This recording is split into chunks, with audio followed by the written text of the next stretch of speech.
What's up, y'all, and welcome into the Jack Vita Show. I'm your host, Jack Vita, back in action here on a Tuesday, May 3rd, 2022. We had a great episode last week talking with Elise Menaker from the Marquee Sports Network, covering the Cubs, a lot of baseball. And today we're actually going to take a trip down memory lane, talk about some classic 2000s NBA, a little bit of 90s college basketball. We have an awesome guest joining us. Make sure you guys subscribe to the podcast, subscribe to the Jack Vita Show, wherever it is that you get your podcast, whether it be Apple Podcasts, Spotify, YouTube. We are going to talk with Brian Urlacher next week, so you guys are going to want to make sure you're all subscribed so you don't miss out on that. And I don't want to waste any more time. We have an awesome guest joining us today. He spent 11 years in the NBA, won a title on his way out. And then he ended up competing on Survivor years later. He also was one of the best players that Kansas has had in terms of the Kansas Jayhawks, and he's on their all-time list for a lot of their records. Scot Pollard, welcome to the show. Thanks for having me on, Jack. It's great to have you here. I feel like, are you best known for Kids Do Drugs? Do you think that's the one people remember you best for? I don't know, because it's funny. I've said a lot more controversial things, but that happened like pre-Google or pre-social media kind of thing. So when people Google me, that's one of the things that comes up when you take a look at some of my more recent tweets or interviews or whatever. They in today's age, nothing you say that's I don't know, not normal sticks around anymore. It gets washed over by the next awful thing that some other awful person says. And so I think that's because my friends talk about it, they're like, why do people keep bringing that up? Like, it was a joke, and it was very obviously a joke. Yeah. But people keep bringing it up, and like, especially people on Survivor. When I was on Survivor fans, by the way, not all of you, but there's a good portion of Survivor fans that are just terrible. Oh, totally agree. Thank you very much. Death threats. My wife got stalked on the internet. She got private messages that they said, "We hope your unborn baby dies." You people suck. Now, I'm not talking about all Survivor fans, because there's some fun ones, and I met a lot of people in person. Met one the other night at an event, and they, of course, asked me a bunch of questions. But that's social media, and that's people being brazen behind a keyboard. But when I told a joke to the guys in the truck, and it turned out it was on live TV in Cleveland, when I said, "Hey, kids do drugs," it was very obviously a joke. I never failed a drug test. I played with a lot of guys that failed every drug test. And so they're the ones in the commercials going, "Kids, you shouldn't do drugs." I'm like, okay, then I get to be Oppositville too. And I'm like, "Hey, kids, do drugs," because I didn't do drugs and I never failed drug tests. And so that joke has lasted a long time, and I love it. It makes me laugh every time somebody tries to insult me with it. Like, "Is this you? You said this about kids? Like, what a role model you are." Like, you have no idea. You clearly just Googled me, and you're also the same person. It's usually, again, it's Survivor people, because basketball people know.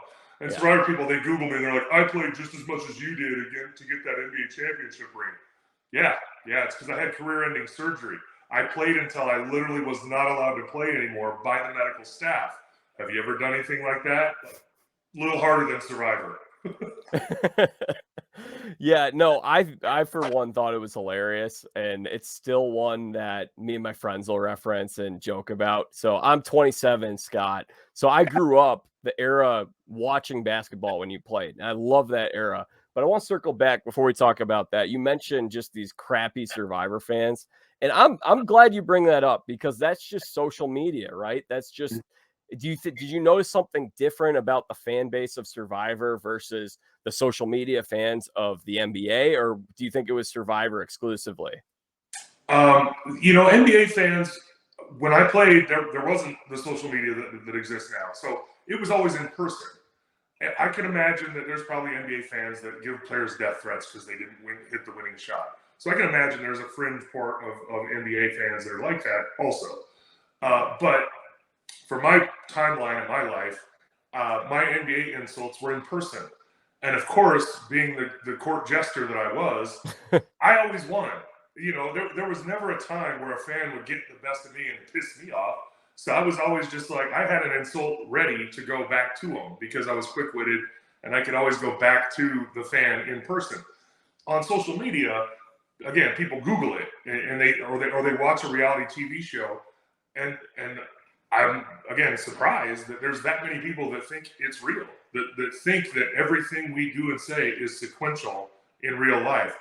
They know that when I was on, it's shortened up now, but when I was on the show, they like good Survivor fans know it's like 3 actual days of living gets edited down into 40 minutes episode because 20 minutes are commercials. And I've got like maybe 5 minutes of that 40 minutes that I'm talking, right? They have lots of footage of me that they can clip together, and everybody that can clip together. I'm not talking about me. It's everybody on the show.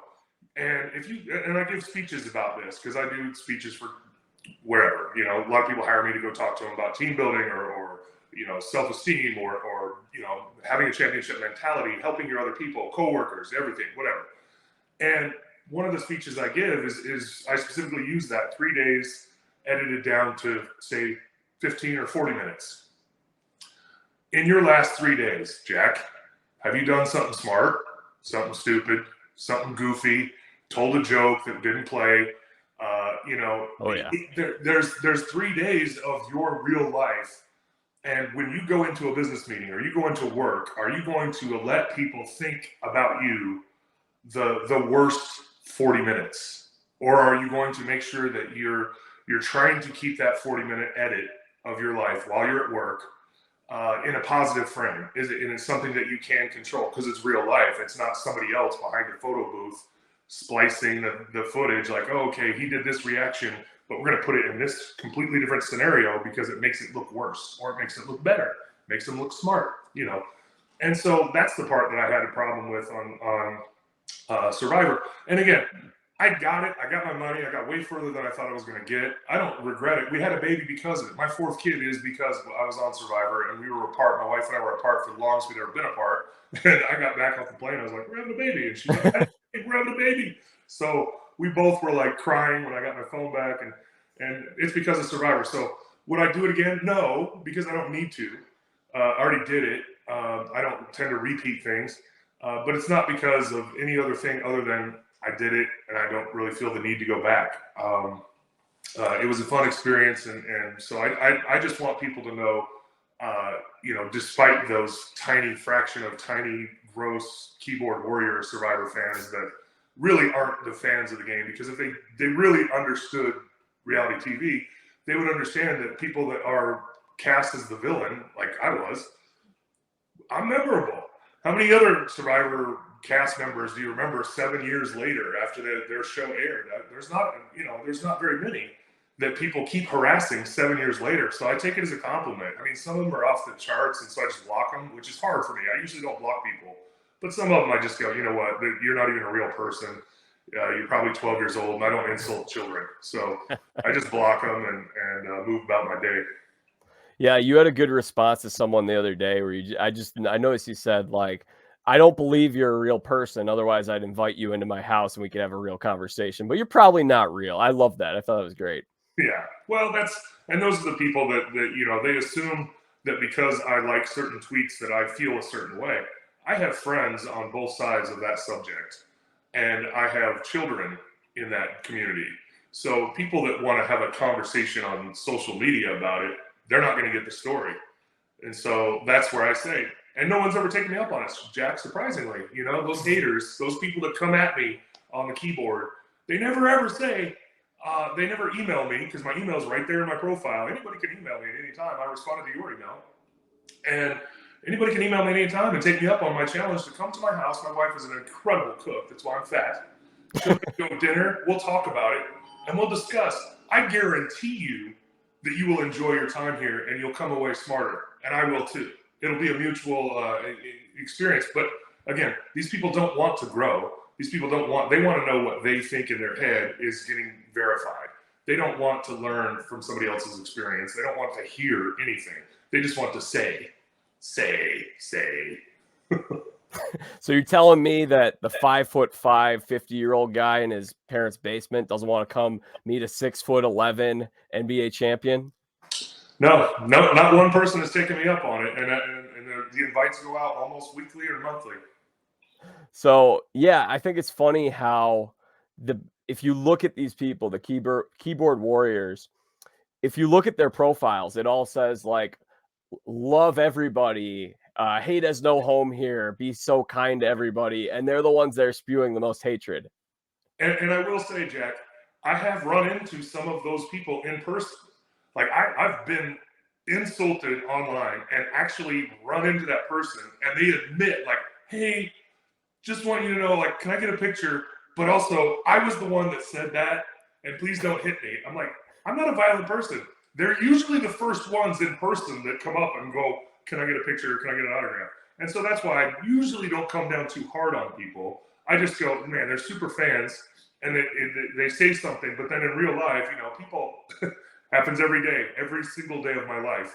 People go, whoa, you are huge. Yeah, I'm big in real life. And so that's part of it too, is people say all these things and then they meet an NBA player in life, or they meet a wrestler, or they meet a football player, whoever it is that they thought that they were going to keyboard warrior. And they're overtaken by the sheer size of the human that they thought they were going to insult online. And then, of course, nature takes over. It's like, man, that person's pretty cool. I kind of want to get a picture with them. That, like, you see people going, interacting with me, and like when I go to places for appearances, and all of a sudden that kind of rush takes over, and there's no hatred. And so that's again why I mess with people online just because they mess with me, but I know in person they're not going to treat me that way. I'm curious. I wasn't expecting to go in this direction already, but you mentioned getting all that hatred, and yeah, you got an edit on Survivor, and there are a lot of people who are still bothering you all these years later. Is there a little bit of a camaraderie between you and maybe some of the other guys who or girls who have experienced the same amount of hate? Are you guys like friendly with each other? I'm friendly with almost every single person on our cast. They voted me out. That was just strategery. Classic SNL. Yeah. um, so there's no one that was on our cast that I wouldn't say, hey, if you need a place to crash here in Indiana, come on over. There's one, but even that one I would invite over. But we talk. Some of us talk fairly regularly. Some of us it's just through social media, and other seasons of Survivor kind of interact with a private Survivor. You have to have been on the show to be on the Facebook page, and I don't interact with that as much as I used to. But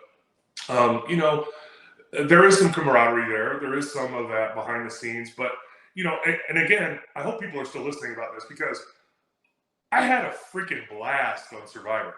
It was really fun. Jason and I were laughing our butts off. They had to edit things out that we did that were bad because we were laughing while we're like, they didn't want us to look like we were having fun. They wanted us to look like we were being jerks about it. So I was like, this is awesome. We're doing this and we're laughing. We're like, we just hit all their tools. What are they going to do? And we're like giggling to ourselves. They didn't show that. They didn't show us having an absolute blast making up songs as I was plucking a chicken. I sang the Cambodian chicken plucking song. They didn't show that part because it didn't fit the character. So I'm not bitter at all. Okay, I just want everybody to understand. I loved watching that show. I had friends that were lifelong Survivor fans that wanted me to be on the show. I had never watched it before I went on, and they stopped watching it because they were like, "That's not you. That's not you. That's an edit. That's not you." I said, "Look, I did and said everything I did and said on the show. I did all that, and I had a blast. It was fun. This is not real. No one died. No one's even seriously injured. We had some scrapes and bug bites, and some people had some staph infection, but it was all on one island. It was all on the brain island. That they all had staph infection. They all had to get surgery of some sort to cut out the staph infection after their show. So, I mean, there were some illnesses, but it wasn't anything that we caused by being bad guys. It's reality TV. We had a blast. We made money, and they hit cut. The show ended, and we all partied and flew home. People are like, "Oh, I can't believe you hate women." Like, I was trying to win $1 million. I wasn't subjugating women. What are you talking about? It's reality TV. I was playing a game show. I feel like it's funny you mentioned that because it seems a little similar to the experience Brad Culpepper had when he played. He's a former athlete, and he got labeled a misogynist by the worst people on the internet. And he came on here few months ago, and he's a great guy. I don't know if you met him. I have not met him, but I think we're going to the same charity event in Wyoming this summer. Sweet. Yeah. All right, Scott, we'll come back for some Survivor stuff because I know most people came here for the hoops. So we'll do this more Survivor. Yeah, more Survivor stuff at the end. I do want to ask, what do you think you are best known for if it's not the kids do drugs? In basketball terms? Yeah. I mean, in addition to playing, is it the funky hairstyles? Is it your physical play, being a tough guy off the bench? How do you think you're best known for? Well, it depends on where the fans are. I think in Sacramento, I was most known for the tough play off the bench and contributing to a championship run, which we didn't end up knocking down that door in Sacramento. In Boston, it was kind of the end of my career, and so they didn't get to see a whole lot of me on the court. I did a whole lot off the court, though. I did a show called Planet Pollard for a local Comcast channel. And I went around to different businesses and just got my hands dirty. I made cannolis at Mike's Pastries. I worked at a kitchen and made little gnocchi and went around. I was valet at the building that I lived in, for a while. I was opening the door for people. So I did a lot of man on the street stuff in Boston. So they might be, I walked a lot of places. I was the only player that lived downtown in Boston. So I walked a lot of places. And so I think people got to know me more as a person in Boston than anywhere else because I had way more interaction with the fans there than anywhere else. Again, because I wasn't playing at the end of that, so I was just walking around or hobbling around on crutches or whatever. And Indiana, I was hurt most of the time I was here. For 3 seasons, I was still recovering from the back that I fractured in Sacramento. And that's potentially why they traded me, and maybe the Pacers thought that it wasn't as bad as it was, but I had a fairly serious back injury, so I didn't play a whole lot here in Indiana, and I was projected to become, a starter for this team and potentially make an all-star team, and I think I could have had I been healthy, because it was the East in that era.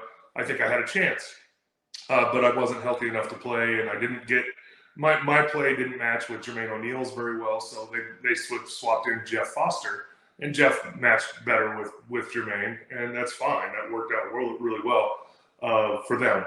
But it just kind of depends on which fan base you're talking about, what I'm well known for. Here in Indiana, now I live here. I've been here forever. They tend to remember me for that was the last time the Pacers were good and made a deep run into the playoffs. We got to the Eastern Conference Finals in my first year here. So, and of course I get associated with the Malice and the Palace, and that sucks because that was a terrible, terrible night. And I'm sorry I brought it up. I really don't want to talk about it unless you really want to talk about it. But yeah, we can. It's an awful, awful night. And so, that unfortunately is part of what people remember about my career here in Indiana. So again, Cleveland went to the finals with LeBron.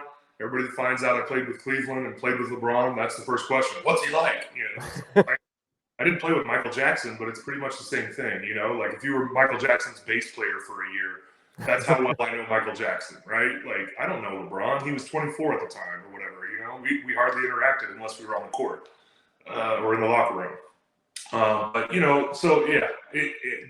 Long story, but the short version is it depends on which fan base you're talking about, what they remember me for. And again, I don't even know. You have to ask people. It's a good question. Yeah, it's a good point. We'll go through each of these stops one at a time, and I'll start by mentioning you're in Carmel, Indiana. I think I mentioned to you I'm a Valpo guy, so Indiana basketball, baby. Yeah. Hey, they took the sport that Kansas created, and they've done pretty well with it.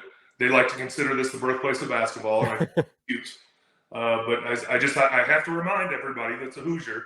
First of all, this is not the Midwest.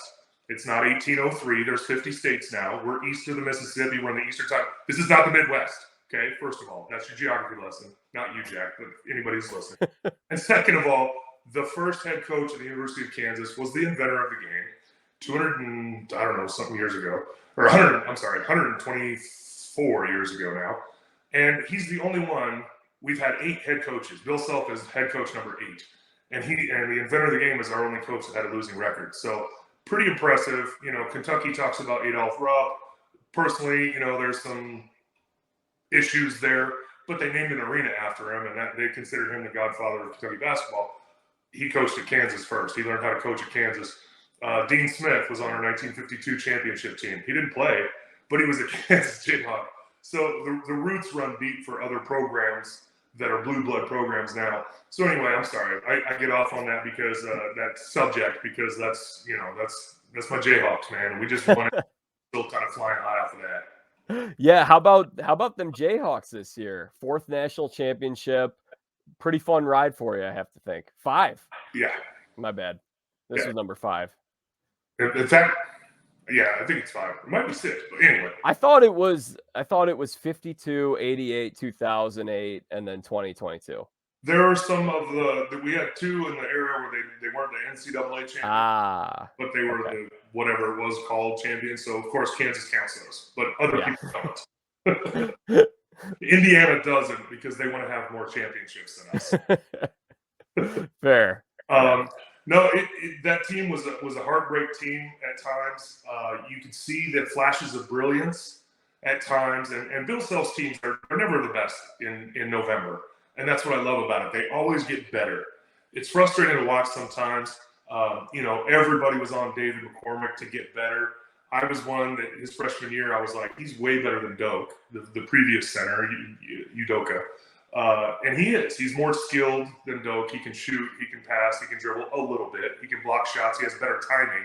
Doak was just such a more dominant athlete. Doak couldn't shoot, dribble, or rebound. He's not playing a whole lot in the NBA because he doesn't have those particular skills. He's just a great athlete and a big guy in a year or his time at Kansas when he didn't have a lot of big guys he was playing against.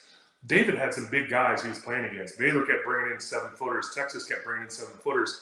And David was banging against guys and didn't quite have the development that everybody hoped he would against bigger talent. Now, was he amazing in the championship game? Absolutely. He had some huge monster plays in the semifinals and the finals. He finally had some great games. But throughout the season, God, there were times people were like, "Did they even make the tournament?" I was like, I don't know if it's, they were so hit and miss at times. And then, of course, as I said, Bill Self always seems to pull it together for tournament time to get the team playing their best. And this team had enough talent on it to get all the way and take it. And I was nervous as hell for the Villanova game because the last time we played Villanova in the Final Four, I was there in San Antonio commentating for TNT.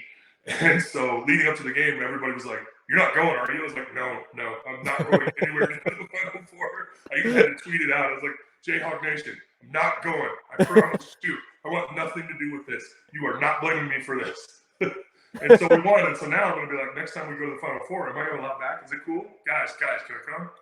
Am I all right? But as long as it's not Villanova, we'll be all right. And with Jay Wright's departure, the chances of that happening are slim because what a coach that guy is. What a coach. And you played at Kansas in 93 to 97, coached by Roy Williams, three Sweet 16 appearances, 1 Elite 8. And for those who are listening, some of the teammates you played with, Jacques Vaughn, Rafe LaFrentz, Greg Ostertag, and of course, the truth, Paul Pierce. What was he like in college?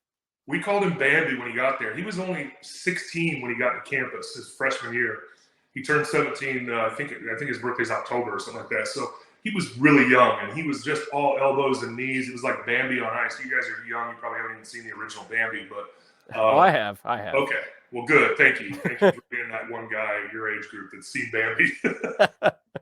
But for those uninitiated, it's like a deer on ice. He was all elbows and knees, and he was good. I'm not saying he wasn't good, but you could tell that he had a lot of room to grow.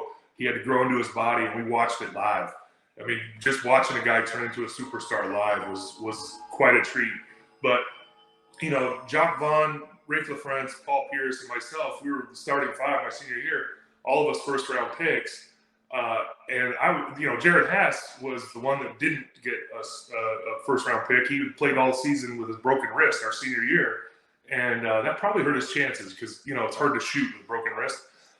And so he didn't have time to heal in order for the NBA draft camps, and all that. So, but he's a great college coach right now. He's at the University of Stanford, doing a good job out there, and I'm happy for him.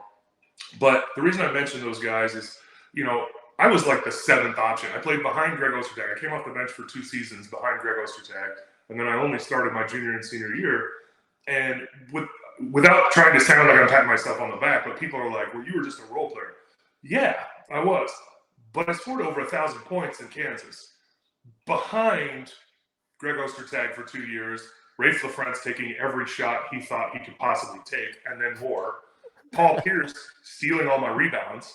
Jock Vaughn coming in and sneaking my rebounds. And then all I did was turn around and throw the ball to somebody to get a fast break going, and then I would try to outrun everybody so I could touch the ball once in a while. So it was an incredibly talented group of dudes, and we talked about it until we're blue in the face, all of us, and there was just a big article written recently for The Athletic about that team, and it was all of us interviewed, and we all were incredibly disappointed. So many tears after that game. We lost our senior year because we felt like we were the team. We were number one from start to finish to get Roy Williams his first championship, and it really broke all of us because we wanted to get him his first championship.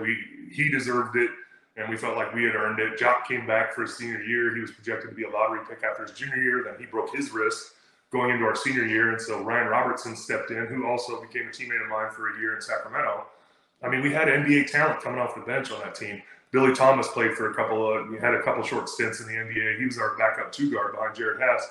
So just an incredibly talented team. And for us to not win it for Roy, we all felt incredibly disappointed. Do you miss the old Big 12? Big 12 is going to look a little different, especially next year. You got 4 new teams coming in, 2 teams leaving. What do you think about old Big 12 versus new Big 12? Well, I played the last year of the Big 8. That's how old I am. Oh, wow. It was my junior year, and then the Big 12 was the first year was our senior year. So I'm that old.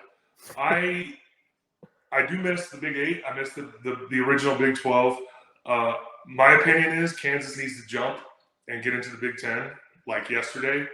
I know Kansas people don't want to hear that, and they're like, but what about the rivalry with Kansas State? There isn't one. We have dominated the football. If you can Google this, we've dominated the football series until recent years. Now, Snyder's been a heck of a coach. He's a great coach. I would really want him to coach my kid if he was younger, because my kid's not going to be there quick enough. There's no rivalry with Kansas State. There just isn't. And so to say, oh, we broke that rivalry. Missouri already broke the only rivalry Kansas had in basketball. That was the only team that we didn't dominate my 4 years in school. We split. I think we split evenly, 50-50 with them. And there was nobody else like that. And there isn't anybody else like that now at Kansas. It's really Kansas runs the table. If Kansas doesn't win it, we tie with somebody, or we've lost, I think, 1 or 2 to an outright champion in the entire existence of the Big 12. But that's not really why. I'm not saying that we're too good for the Big 12. I'm just saying that the teams changing in aren't going to make the Big 12 more good for recruiting. So prestigious. Yeah, I mean, there's going to be 4 super conferences, and Kansas has got to get into one of those, because Big 12 isn't going to be one of them. With those additions of those teams, my opinion is, and again, 2 of my brothers went to BYU. My whole family's Mormon. I'm from Utah. I get it. Like, they love their football program, and yay for them. Good job. But as far as nationwide luster, no one cares about BYU. Just Utah does. And so to try to say that adds luster to the Big 12 and makes them a power conference, I disagree. And so I think that Kansas getting into the Big 10 makes the most sense geographically and selfishly. I live here. So I would really like the chance to see them a lot more often if they had to come play Indiana and Purdue twice a year or even once a year. They're one's an hour south and one's an hour north from me. So I'd be happy to do that, and I could drive up to Michigan even for a couple of those games. So selfishly, I would really love that. I love that Coach Self did a home and home with Indiana to maybe test those waters to see about that. Because while Indiana is on the build, I think it's a good, touching our toes in the water of the Big Ten to see if that's maybe a market that Kansas would want to get into. Obviously, the games with Michigan State that we have with it's Duke, Michigan State, Kentucky, and Kansas.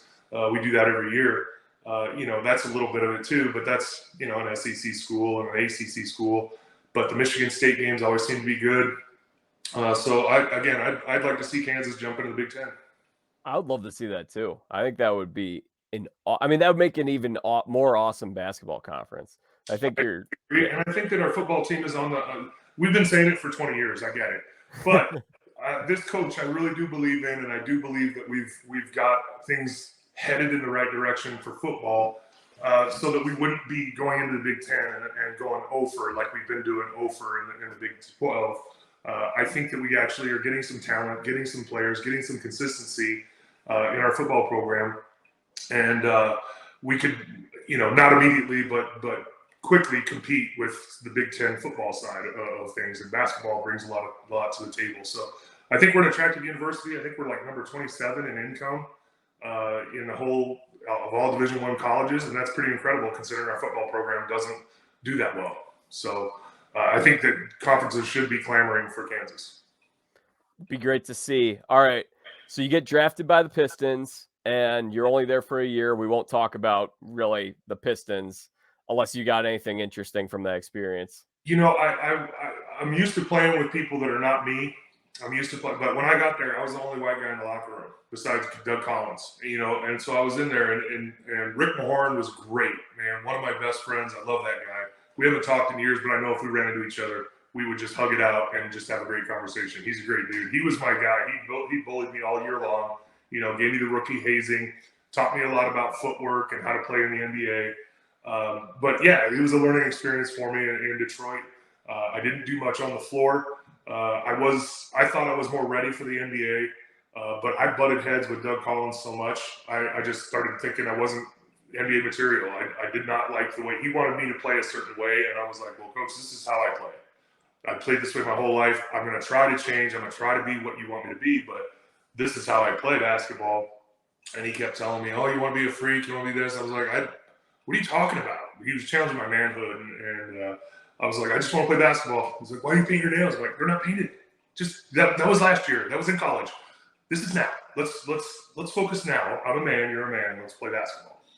Anyway, he got fired halfway through the year, and Alvin Gentry, the official, the guy that everybody has to be their interim coach, he took over, and we had a good finish to the year. But yeah, I wasn't surprised at all when the lockout ended that I got traded for Christian Laettner to another team. They wanted to reunite Laettner and Grant Hill, I guess, huh? Yeah, maybe. I don't know. Well, I'm curious. I did think of that as you're talking about that team. You were teammates with Grant Hill that year. And did you think at the time, did you think this guy, I mean, obviously he had a great career, but before injuries, he looked like he was going to be maybe the next Michael type of great player. Did you see some of that in his game? Did you think he was going to be something that he ended up not being quite as big as if he had stayed healthy?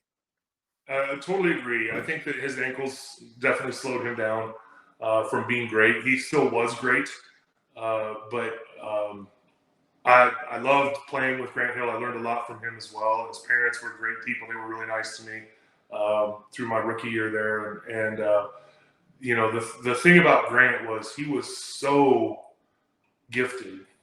And when he felt good, nobody could stop him.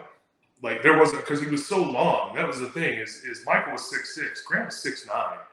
And that's a big difference. In basketball, in the NBA, we're all basically the same height. We're all typically 6'6" to like 7 feet.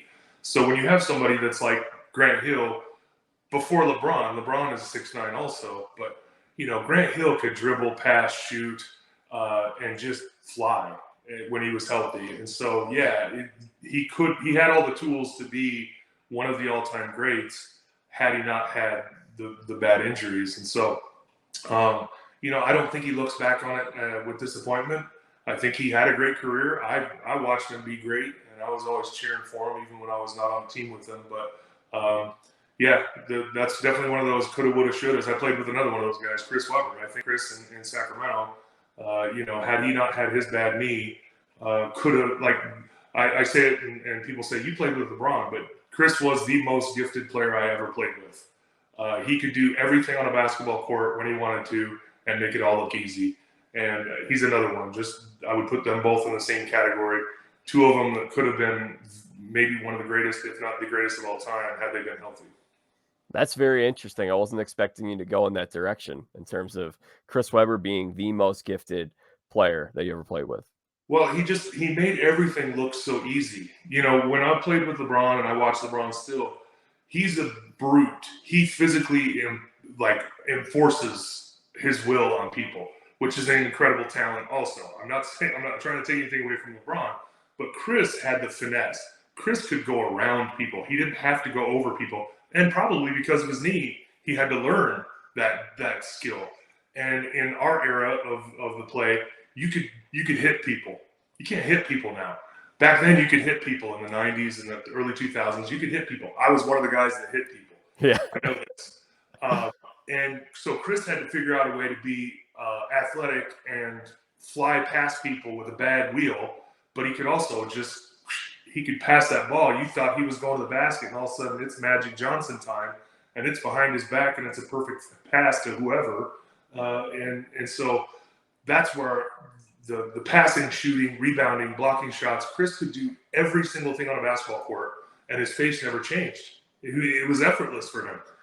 LeBron, it's effort, and he's physically probably the most dominant one-on-one player ever, besides Wilt Chamberlain. But Shaq Chris made everything look so easy. I said Shaq in that conversation too. Oh, absolutely. Shaq. I'd like to think Shaq would be dominant in the 60s, but they played in Chuck Taylors, man. I don't know if they could have made Chuck Taylors in 22s. Shaq might have been barefoot out there. I don't know. But Shaq is in the conversation of most dominant one-on-one player. Absolutely. It's hard to rank people, but when I watch footage of Wilt was an absolute freak athlete at 7'1", 7'2". High jump 7'1", sprinted on the 100 meters and won 100-meter races at the Kansas Relays at the University of Kansas. I mean, he could do everything with a basketball. I think Wilt would be better in today's game because he was such an athlete, and they could hit you. Talk about being able to hit people. They could really hit you in the 60s and 70s. They've cleaned it up quite a bit, and Wilt's famous for talking to Michael Jordan and saying to Michael straight to his face, they changed the rules of the game to stop me. They changed the rules of the game to make you look good. I can't fight that. I cannot fight that because I saw the changes of the rules that Wilt changed. They had goaltending because of Wilt. He blocked every single shot. He just went up and caught it, brought it down, and sprinted to the other end and dunked it. He used to dunk his free throws. He'd just take a couple steps back. That's why you have to stay in the circle. It's because of Wilt Chamberlain. 3 seconds in the key, Wilt Chamberlain. Offensive, defensive, 3 seconds in the key because of Wilt Chamberlain. They made the key wider because Wilt just stayed right next to it and could still dunk from outside the key. So they had to make the key wider to offset. They changed a whole lot of rules to slow Wilt down. Sorry, Jack. I get off on tangents. I don't know if you can tell. I love it, man. It's great. It's a fountain of basketball knowledge. I'm just enjoying listening to you. So anyway, most dominant all time, Wilt. But the most talented player I ever played with, Chris Webber and LeBron and Grant Hill. Obviously, I wouldn't pick one over the others, other than that LeBron has had an incredibly long career and been incredibly lucky with his health. Whatever he's injecting, I want some because it hurts, and he's still flying like he's 23 years old. So I don't know what he's on, but I want some. You think he's using any kind of PEDs? I wouldn't use that term because the technology now, just knowing what I know about the human body, the technology now it's not steroids. There's something, and I don't know what it is. My guess is that Tom Brady is also using something now, but I don't know the terminology. I know that you can inject your own blood back into your joints, and there's all kinds of different procedures that don't involve steroids. And I wouldn't even say they're illegal. I think steroids should be legal for professional athletes. So we can save that conversation for another time. But I think any athlete that knows the risks and has direct access to the best medical technology that there is, and understands their risk versus reward, I think they should be able to do whatever they want to make themselves have a longer career or recover better or feel better in their old age. Because everything hurts now. And so like I said, I say it in jest, but I do say it seriously. If I could move better on a daily basis, I would take whatever it is. And barring certain side effects, because there are certain side effects I have to avoid at this point in my life.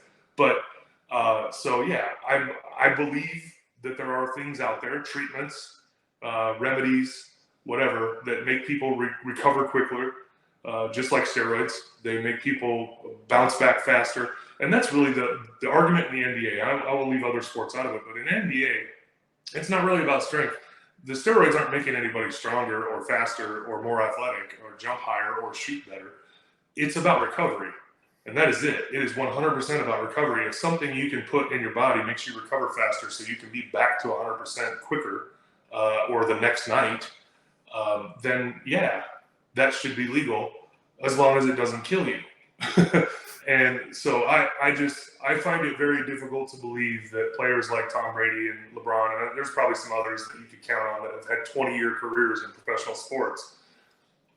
I find it hard to believe that they're that healthy and that effective at their age without something going on behind the scenes, legal or not. And I'm assuming it's illegal because, again, I don't believe it's steroids. At this point, I believe there's technology that exists that's more along the lines of natural injections of your own hormones or your own cells or whatever it is. Again, I don't know the technology. I'm not a doctor, but I believe there's something out there.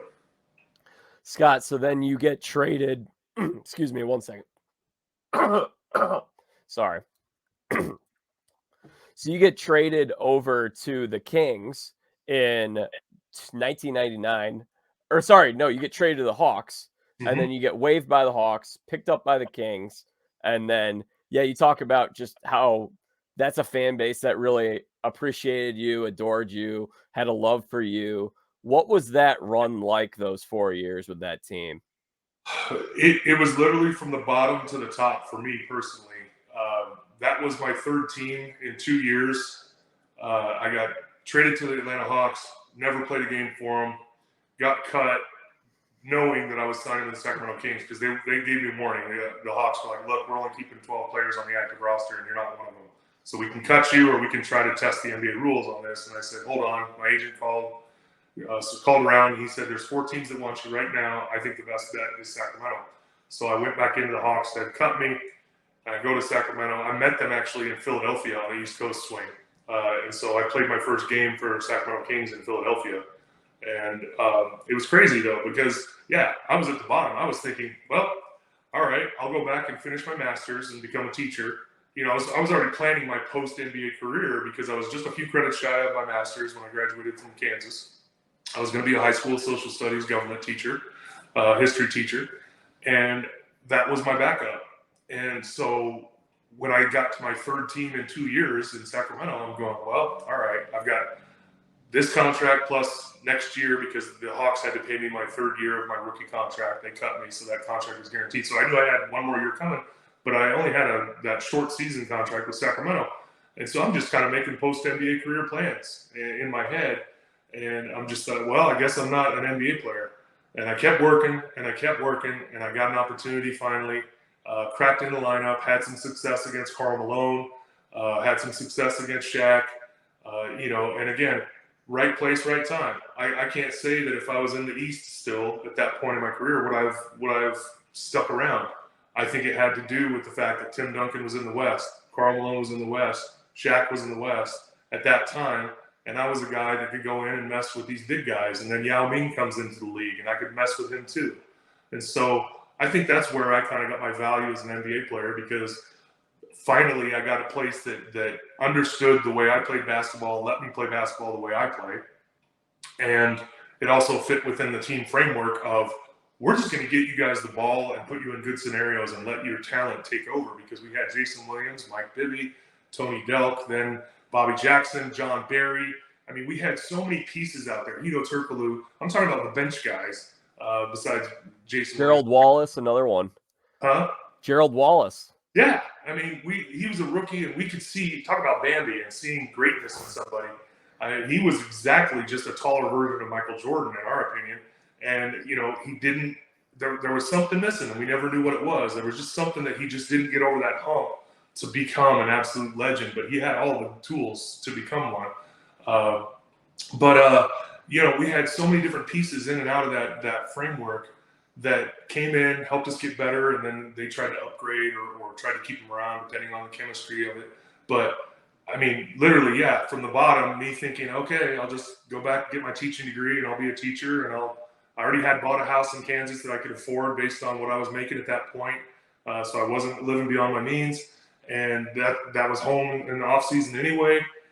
So I was making those plans, and then we go on a run and we make the playoffs for the first time in forever in Sacramento. That first year, we get bounced, but then we go back the next year and make the playoffs again. We win a first round playoff series for the first time in franchise history against the Phoenix Suns, and all the way to the Western Conference Finals. So, for me personally, it was from the bottom to the top of my career, and probably extended my career for the rest of the tour back in the Eastern Conference, just because of what I had done with the Sacramento Kings and the reputation I had earned for myself as a guy that will come in and fear no one, and I can also contribute on offense when I need to. Very cool. So I got a question from a listener here. CJ Rivas would like to know, how would the 2002 Kings fare in today's game? Feels like they were ahead of their time. Because everybody could shoot threes. Chris Webber, Vlade could shoot threes. So yeah, they were some of the first big men to do what all the big guys are expected to do now. And I remember Rick Adelman, our coach there, he was like, Scott, you need to shoot more. I know you can knock it down. I was like, yes, I can. And I do that in the off season. I go back to Kansas, and they're like, wow, I didn't know you could dribble and shoot. I'm like, I'm playing against the 450 best in the world every night. You know what I'm really good at? I'm really good at knocking down your player, getting you open. And if my guy goes on to you, you throw it to me and I dunk it. I'm really good at that. I'm better at that than Reggie Miller is. So when I'm playing with Reggie Miller, I want Reggie Miller shooting the three and me going to the rack and getting the rebound if he happens to miss. And so that was a constant thing that people are always like, oh, you would never be able to play in today's game. Oh, yes, I could. And that 2002 Sacramento Kings team was ahead of our time. We regularly put up 110, 115 points. We played against the Dallas Mavericks of that era, and it was always a track meet. That would be the closest thing, in my opinion, to today's game would be the Dallas Mavericks series with those guys, because we always ran. I mean, it was just 115, 120. We scored 61 points and a half. Nowadays, that's no big deal, but back then it was a franchise record, 61 and a half against the Mavericks. So, yes, that team would do very well in this league because we had bigs that could shoot. But also, I think we would have a different dimension because we still had positions. Whereas today is more of a positionless game. I could go out and guard a point guard in today's game for a second or two. I'm not saying I would do it the whole game. I know my limits. But I can switch out onto a point guard and slow him down. Because of my length, I can affect the shot. But in today's scenarios, I don't see a whole lot of guys that can guard Chris Webber in the post and out on the floor. They think they can, but nobody could guard Vlade. Nobody. Shaq couldn't guard Vlade. Vlade was slippery, and he could go in the post if you didn't want to guard him out on the three, or if you could guard him out on the three, he'd go in the post. And so we had a lot of different dimensions. We had shooting guards that shot the ball. When you threw the ball to them, it was going in. They didn't have to drive across and shoot from the logo to get an open three. We got them open because that's how our offense works. So that's why I think that people have short-term memory about how the game was played, and I would say the same thing about the era before mine. There's different teams that would dominate in our era, the era I played in, because of the way they played. Those 80s Celtics teams were just ridiculous. There's nobody that could stop them from running. They hardly put the ball on the floor in fast breaks. It was always just long outlet passes, pass, layup. And that's in the 80s. That Celtics franchise, and I could go on and on, but yes, our 2002 Kings could absolutely play in this league today, and I think we would be very good in this league today. Of course, 2002, I have to ask about that Game 6, the Western Conference Finals. For those who are listening, who are maybe younger and they don't remember, there were a lot of questionable calls. I specifically remember the one where they called a foul on you. when you were guarding Shaq, and it looked like you didn't even touch him. And then they shot 15 more free throws than you. Tim Donaghy, this official who got busted for being tied with the mob and influencing games, that he was betting on games he was officiating, he comes forward and he says that that game was fixed by the association. They wanted it to go to 7 games. They wanted the Lakers. Now, Tim Donaghy, given what he did, maybe not the most reputable source, but I'm curious what was going through your head in that game, as you guys were on the short end of many, many calls. It was hard to overcome that, and really we had a hangover from that game into Game 7, and so there's a couple ways I want to answer it. First of all, I want to say we earned home court advantage throughout the playoffs. We had Game 7 at home, and we crapped the bed. We had the honor of going back after Game 6 and playing in front of the best fans in the world at the time in our home arena and take care of business in Game 7, and we didn't. We played terrible that game. Now, you can call it a hangover from Game 6 because we couldn't get over that we were playing against 8 people on the court, but we still should have won Game 7. No matter what happened in Game 6, you can talk about the conspiracy, you can talk about all that stuff, but we still had Game 7 and we failed. So I will always say we had Game 7, whatever you think about Game 6. Now, Game 6, it was ugly. It wasn't fair. It didn't seem right. There were too many examples, and I don't even have time to go into all of them, but there's too many examples of things that were not right about that game. There's just no way that Vlade Divac, Chris Webber, Scot Pollard, and Lawrence Funderburg, the 3 of us fouled out. Lawrence ends up guarding Shaq at the end of the game. Lawrence Funderburg, 6'9", 240 pounds, dripping wet. Like, he can't guard Shaquille O'Neal. Not his fault. It's a size thing. And 3 of us foul out, and Shaq's still in there with 2 fouls. That's impossible. That's just impossible. You will never see an NBA game where 3 big men foul out on one team and the other one only has 2 fouls. They tend to balance out, typically, because they want things to look normal. Now, as far as Tim Donaghy's comments, I will say he says some things that are absolutely factual that I know from every year I was in the NBA. At the beginning of the year, the referees would come in and talk to us about the focuses for the season. Guys, you've been carrying the ball a lot. We're gonna hit you on training camp. We're gonna call it too much because we want you to get used to it so that it doesn't become a problem in the regular season. Guys, you've been traveling too much. We're gonna, whatever it is. They came in and they gave us this speech, and they would ref the preseason games more tight to get us used to what they were told by the league office to focus on. Speaking of, that's where kind of Tim Donaghy's correct factual statements come into play. Every game, every referee gets an email with highlights they did well on and things that they messed up on. So let's say you're heading into Game 6 and you just refed a different game. You didn't ref Game 5, but they send you some clips of Shaq posting up 3 seconds in the key. And they say to the referees, keep an eye on that because he's been getting away with too many 3 seconds in the key.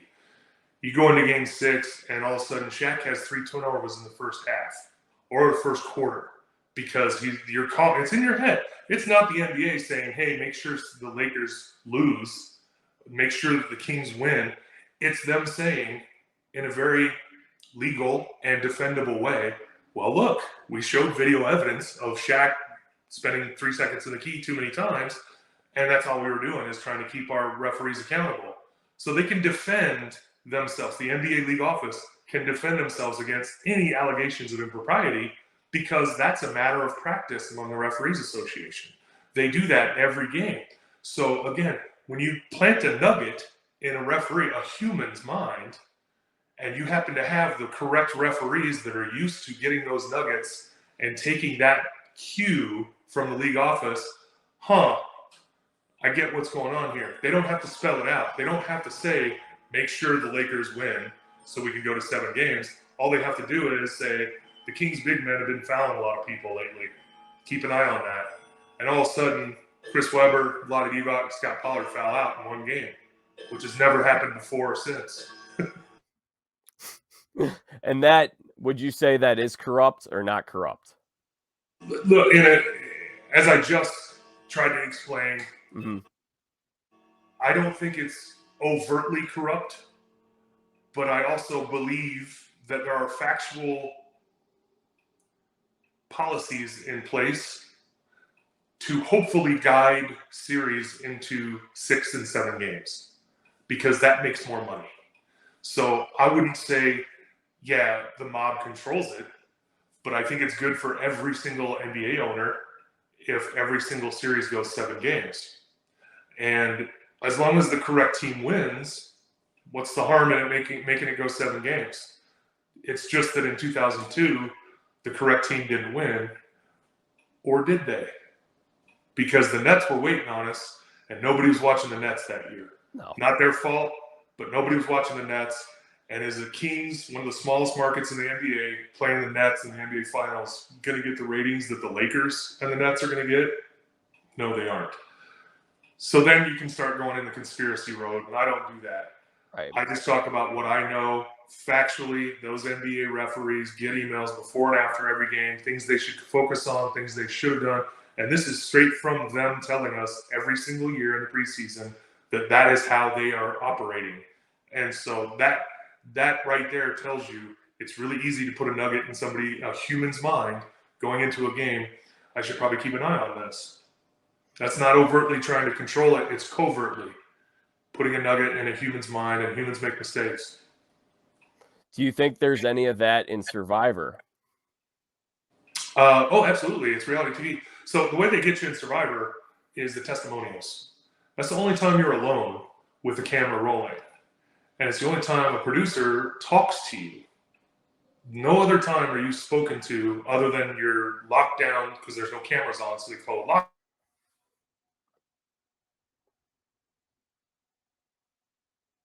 All you're allowed to do during lockdown is sit there and look at the ground. There's producers watching you to make sure you're not interacting with something, because they don't want any gameplay to happen without them catching it on camera. Testimonials are the only time that you're on camera but alone, with no other cast members can hear you, and there's a producer directly asking you questions. So that was my game, and I think that's how I got so far, is I would watch people leave for testimonial. If it was my good buddy and we had a good relationship and they go to testimonial and they come back and they're not looking me in the eye, the producer got to him. The producer is saying, "You sure you can trust Scott? You sure? Because he said this about that." Because they tried to do it to me too. They would say, Jason was saying this to blah, blah, blah. And or Ty said this to blah, blah, blah. Are you sure you can trust him? Because they try to make sure that the game veers in and out, so it's watchable. If everything happens according to plan, how fun is that to watch? Yeah. Is it exciting if nobody throws all the tools in the forest and hides them from somebody and then puts the fire out? Is that exciting television? Yes, it is. If nobody does anything like that, and everybody just goes, "Hey, we have a deal," and we just, nobody backstabs anybody or blindsides in the tribal, then it's a boring TV show. So of course they get you in the testimonial, and the producer specifically, and if nobody cracks, you all go back. And that's how we knew. We would talk about it, and they would say, "Shh, stop." But if they said, "Oh, hey, we have to do another round of testimonials," I would laugh. I'd be like, "Oh, so everybody wants to stick to the plan. All right, hey guys, try to stick to the plan." Because that's the only reason we'd go testimonial round, and you have to wait for everybody to go. And if they said, "Okay, we're going to do another round of testimonials," it's because they didn't get what they wanted. The producers did not get the shift that they wanted the direction of the game to go. And so people don't know that, and that's fine. And that's why people are like, "Oh my gosh, this guy was such a jerk," or "This girl was such a bitch," whatever, it's intentional, and it's because it's reality TV. It's got to be exciting. It's got to be, "Oh, I never saw that. Oh my gosh, that girl said that. I can't believe that. Oh, totally flipped on their whole tribe. I can't," that's what makes it exciting, and that's what gets the ratings. And so, once you understand that, then you can understand kind of what I was talking about earlier, which is the 3 days being compressed into one 1 hour episode, 40 minutes of airtime, and your character gets 10 to 15 minutes max of that 40 minutes. It's pretty easy to splice all that together and take out everything that one person said that was smart and make them look stupid. You can do that to pretty much every human being on the planet. In the last 3 days, all of us have said some not so smart things, or some really intelligent things, or some not so funny things, or some funny things. And when you have that footage and you can edit it down, again, we said everything we said, we did everything we did. I am not blaming the edit. I'm just trying to explain the edit. It's more exciting thinking that Scot Pollard, retired NBA player, is a jerk than it is him being a nice guy and everybody getting along and everybody thinking, uh-oh, he might win the game, so we got to vote him out. It was a lot easier to get me voted out when I was portrayed as a villain than if they had shown me singing the Cambodian chicken plucking song and, making everybody laugh with jokes and singing all the time. They couldn't have me singing because I kept singing Frank Sinatra songs, and they run over like, shut up, we don't have the rights to those songs. I'm like, oh, we're here. You guys are doing testimonials over there. They're like, your voice is huge. We can hear you across the island. So then I had to start making up songs, and they had to edit those out too because they would hear me singing in the background, and again, that didn't fit with the character I was being edited as. So they had to cut. They had to tell me to stop singing too. So there was a whole lot of things in there. Again, loved it, had a blast, laughed my ass off most of the time I was on the island.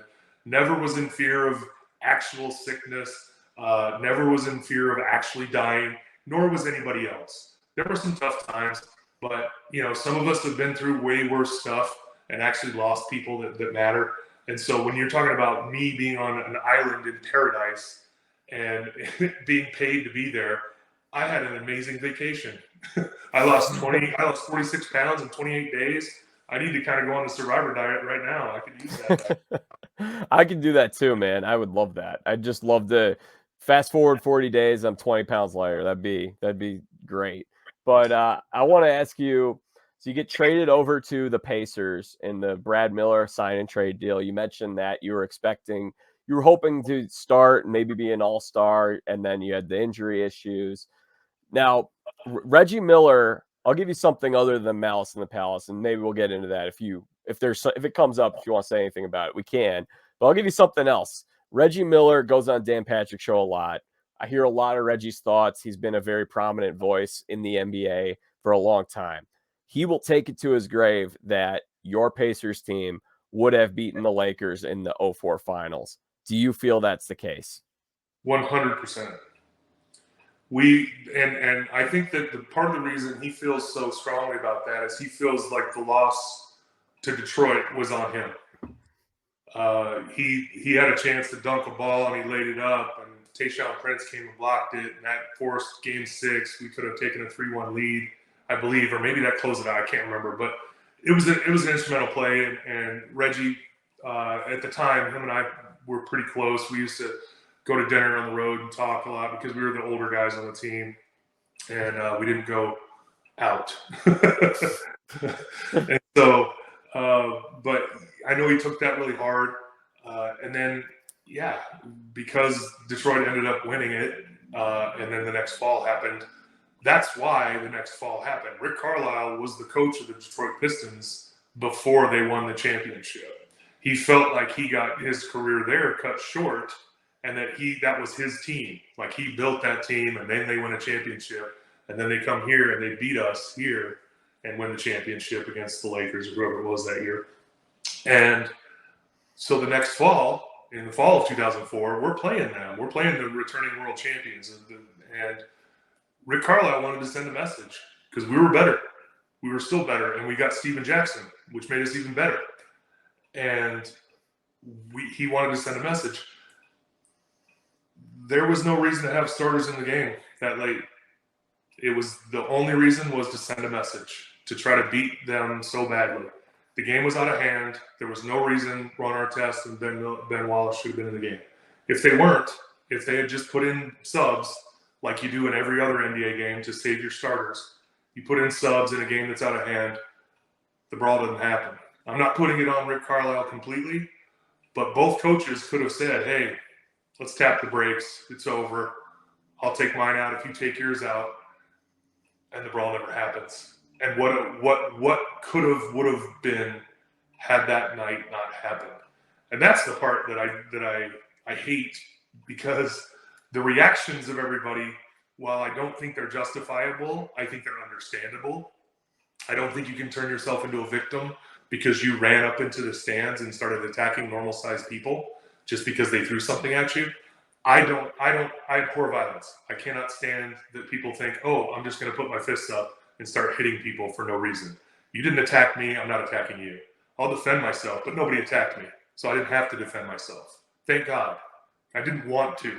I didn't want to have to hit anybody that came onto the court. Everybody that came on the court was a normal-sized human.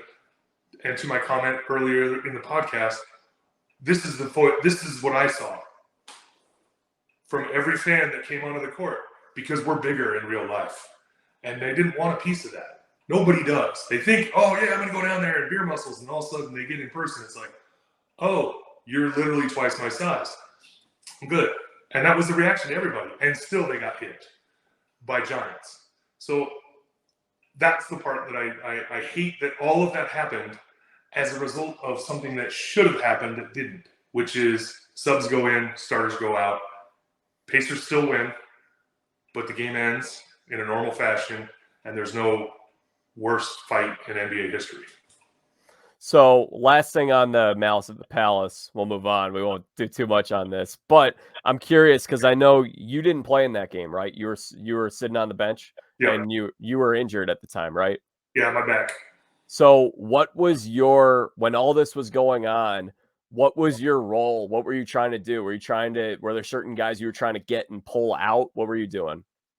Early on, I'm just trying to stay in the bench area because I had been involved, and I won't go in too far into detail, but I had been involved in a big fight between the Kings and the Lakers where the benches cleared and went out the tunnel. Yeah, I remember that. Yeah. And then there was one in Orlando where Bobby Jackson threw a ball at Tracy McGrady, but at the other end of the court, and I stepped on the court. I was out of the game. I was playing, but I was out of the game at the time. And I just stepped on the court to get a better view of what was going on. I wasn't rushing over there to join in. I just wanted to see what was going on. And then I realized, oh, yeah, you have to stay off the court. I got fined $5,000 and suspended the next game in Miami because I stepped on the court during an altercation. So I had those memories in my mind. And by the way, the $5,000 fine, that's a lot of money. What people don't realize is the game suspension was 1/82nd of my pay.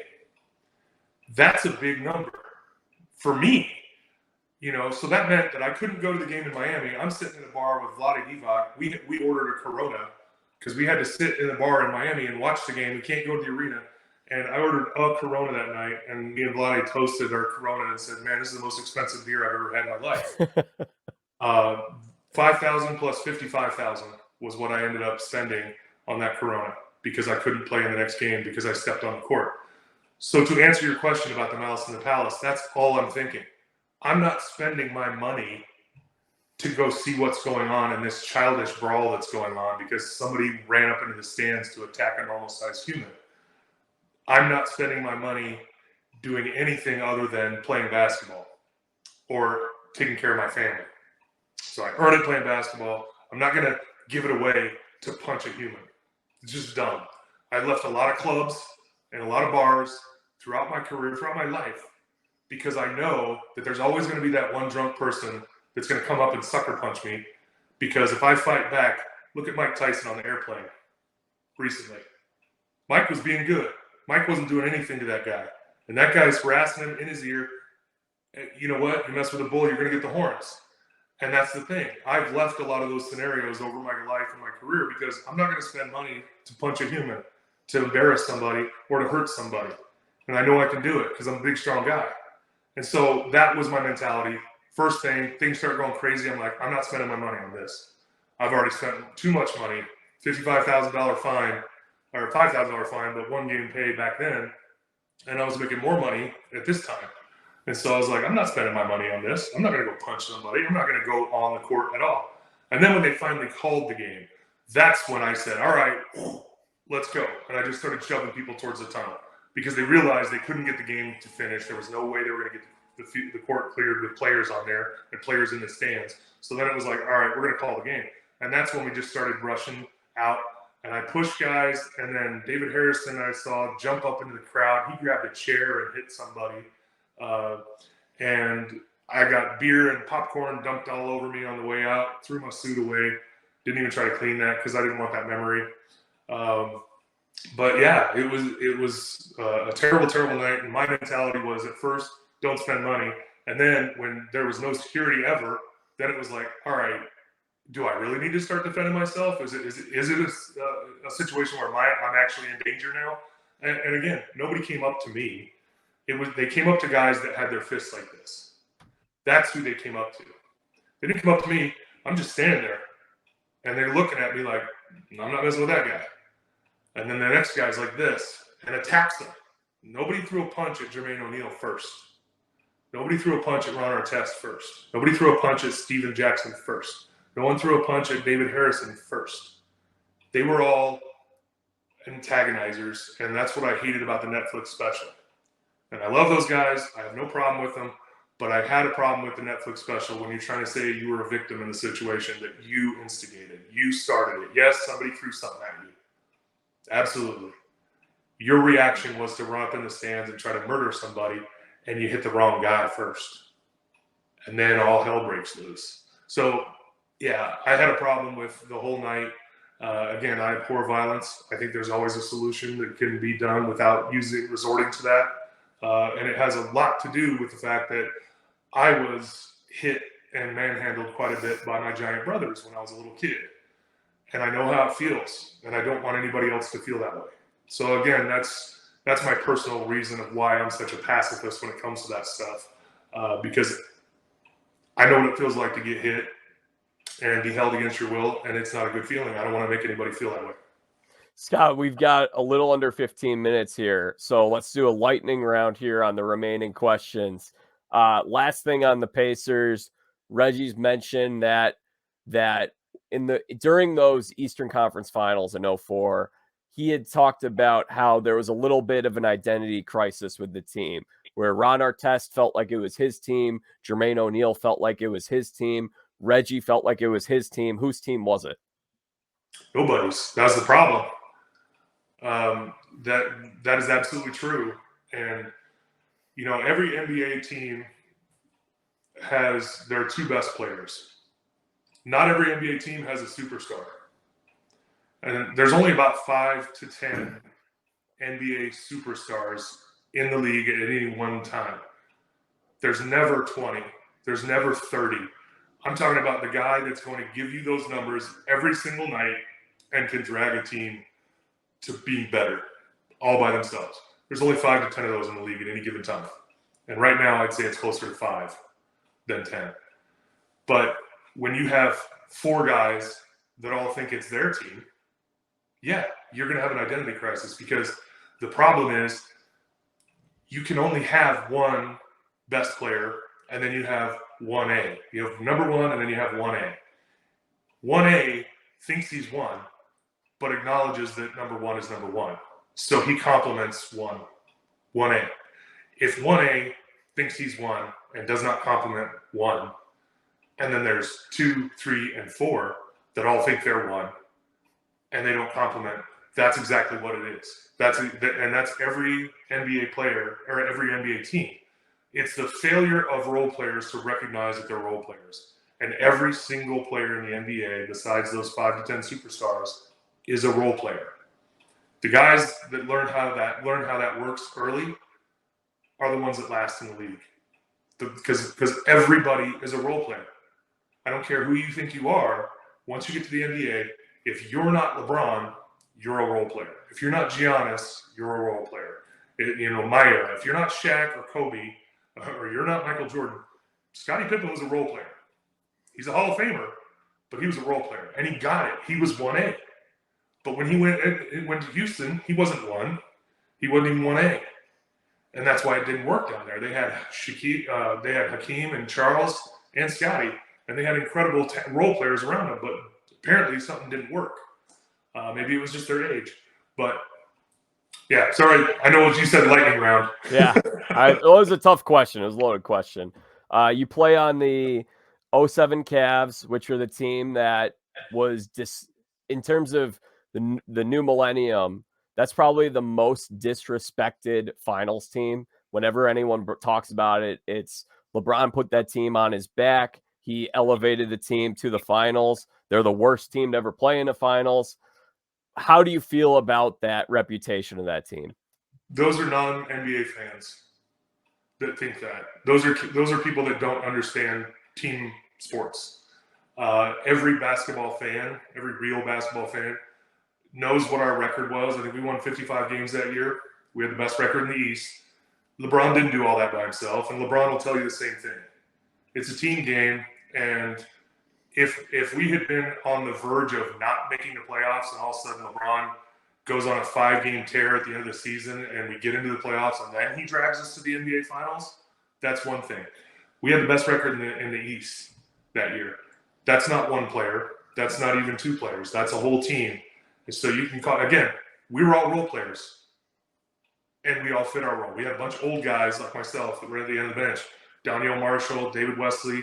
We came in once in a while to give some stability. That was our role. We weren't going in there trying to take Zydrunas Ilgauskas minutes or Anderson Varejão's minutes or Damon Jones's minutes or Boobie Gibson's minutes. We were going in there to be our role, to play our role, to give some experience from the end of the bench. And there was a whole team full of, you can say it, role players, and that's fine. But everybody played. Oh, Scott, I can't hear you. Scott, now you're back. I think you're back now. Yeah. All right. Yeah, I got a call. I just hit it off. So we're a team of role players that played their role. And that's why we got to the NBA Finals. That's why we had the best record in the East. We got swept in the finals because we played against the San Antonio Spurs, who were a well-oiled machine at that time. You would like to think that Tim Duncan was at the end of his career then, but he clearly wasn't. And he played, I think 10 more years after that. When people say, oh, that LeBron dragged this garbage roster to the NBA Finals, you're not a basketball fan. You don't understand team sports. And also, you don't even know how to play basketball. I love it. Okay, so a couple more things here, and then we'll sign off for now. But you go over to the 08 Celtics. You get to finish a champion on top. I'm going to throw a name out there. Let's see if you remember this guy. He played in the preseason camp and got cut. Jackie Manuel. He played at 05 North Carolina Tar Heels. You remember him? Nope. Okay.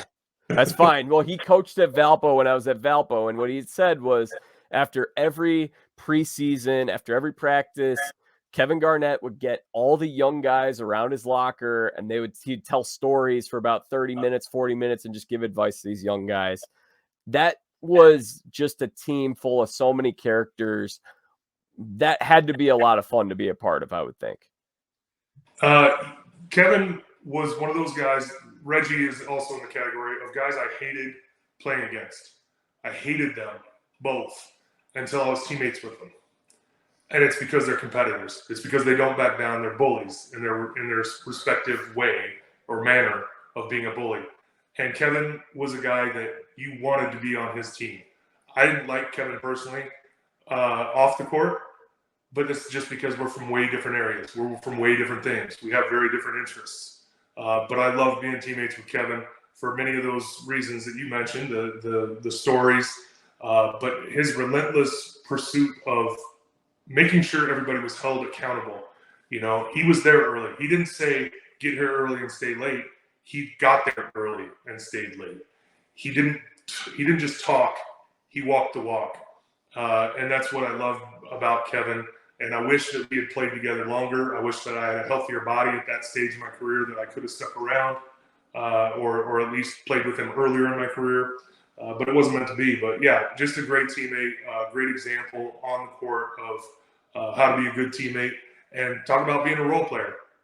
Him and Ray Allen both were the role players for one. And one was Paul Pierce. Now, there was days when number one was Ray. And there was days when number one was Kevin Garnett. But from beginning to end, it was Paul Pierce, and Kevin was 1A, and Ray was 1B.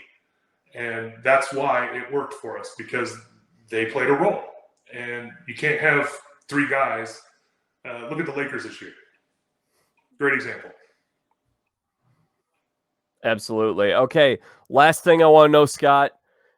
last thing, it goes back to Survivor, and you were there for one of the scariest moments in the show's history. For those who might not remember, there were several people who got heat exhaustion when they were running a challenge on sand. It looked like it was extreme. It had to be extremely hot. We don't know how hot it was. You would know. Caleb Reynolds gets medically evacuated from the show. Scary moment. And then I was just curious, how scary was that experience? Did you guys think his life was in jeopardy? And what did they do afterwards? Did they give you a bunch of water? Did they give you food? Did they realize they screwed up by putting you out on the sand on that hot day? So leading up to that, I think we were still in the stage where they were saying boil your water before you drink it. And I think after that, they said, don't worry about boiling your water. We put the additive in there that kills everything. So you don't have water. So just drink a lot more water. I think the additive personally was in there the whole time because I almost got out of the game after the first challenge. Personally, I went way too hard in the first challenge, and it was behind the cameras, behind the scenes. It was in medical after the first challenge, but I overdid it. I hadn't had enough water. I hadn't eaten much, and I went into heat exhaustion. But it just happened that it wasn't while the cameras were rolling. With Caleb's, I don't know that his life was actually in jeopardy, but I'm not a doctor.